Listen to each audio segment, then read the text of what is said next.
The HS2 high-speed rail link could end up costing as much as £106 billion, according to leaks of a government-commissioned review.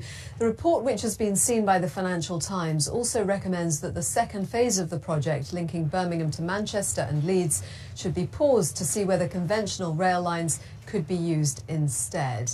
Well, let's take a look at what we know so far about the key facts and figures around HS2. The existing budget is £55.6 billion. That compares to the original budget of £32.7 billion. £7.4 billion has already been spent on the project, and now we've got this new projected figure of more than £100 billion for the possible cost, according to that leaked government-commissioned review seen by the Financial Times. According to HS2, there will be 9,000 jobs supported by the railway. There'll be 345 miles of new high-speed track, and it's estimated that the journey time saving between London and Manchester will be 50 minutes. Let's get more on this from Gareth Dennis, the rail engineer and writer. Thank you very much for joining us.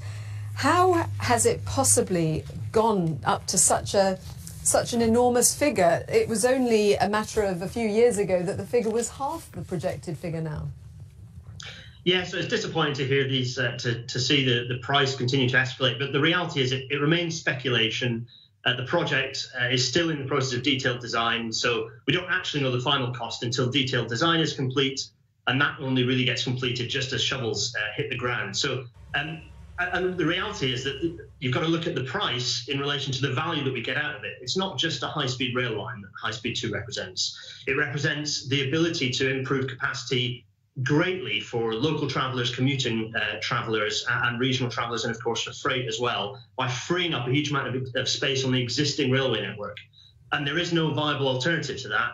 HS2 remains the best alternative. We've had 10 years of development of the project, remains the best solution to provide that step-changing capacity, which we really need on our railways.